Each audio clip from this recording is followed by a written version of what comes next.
കുപ്പിയിൽ ദ്വാരമുണ്ടാക്കി എലികൾ കുടിച്ചു തീർത്തത് 802 കുപ്പി മദ്യം.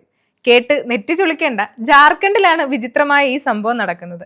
സംസ്ഥാനത്തിന്റെ പുതിയ മദ്യനയത്തിന്റെ ഭാഗമായി നടത്തിയ സ്റ്റോക്ക് കണക്കെടുപ്പിലാണ് സംഭവം പുറത്തെറിയുന്നത്. ബാലിപുരിയിലേക്കും പ്രധാൻ കാന്തയിലെയും മദ്യവിതരണം ചെയ്യുന്ന കടയിലാണ് 802 കുപ്പി മദ്യത്തിന്റെ കുറവുണ്ടെന്ന് സ്റ്റോക്ക് പരിശോധനയിൽ കണ്ടെത്തുന്നത്. കുപ്പികളുടെ മൂടിയിൽ ദ്വാരമുണ്ടാക്കി എലികളാണ് മദ്യം കുടിച്ചതെന്നാണ് ഏജൻസി ഓപ്പറേറ്റർ വ്യക്തമാക്കിയത്. എന്നാൽ ഇത് അംഗീകരിക്കാൻ അധികൃതർ തയ്യാറായിരുന്നില്ല. കൂടാതെ വ്യാപാരികളോട് നഷ്ടപരിഹാരം നൽകാനും അധികൃതർ ആവശ്യപ്പെട്ടു. സംഭവത്തിന് പിന്നാലെ അന്വേഷണവും ആരംഭിച്ചു. 802 മദ്യക്കുപ്പികൾക്കും കേടുപാടുള്ളതായി പരിശോധനയിൽ കണ്ടെത്തി. ഏജൻസിയോട് നഷ്ടപരിഹാരം ആവശ്യപ്പെട്ടെന്നും അസിസ്റ്റന്റ് എക്സൈസ് കമ്മീഷണർ രാംലീല രാവാണി പറയുന്നു.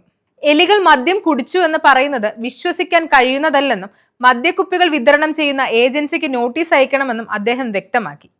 അതേസമയം സംഭവം വിവാദമായതോടെ BJP രംഗത്തെത്തി. തട്ടിപ്പ് നടത്തിയവർക്കെതിരെ ഇതുവരെ FIR പോലും രജിസ്റ്റർ ചെയ്തിട്ടില്ലെന്നാണ് BJPയുടെ വാദം. സത്യസന്ധമായ അന്വേഷണം നടത്തി പ്രതികളെ അറസ്റ്റ് ചെയ്യണമെന്നാണ് BJP ആവശ്യപ്പെടുന്നത്.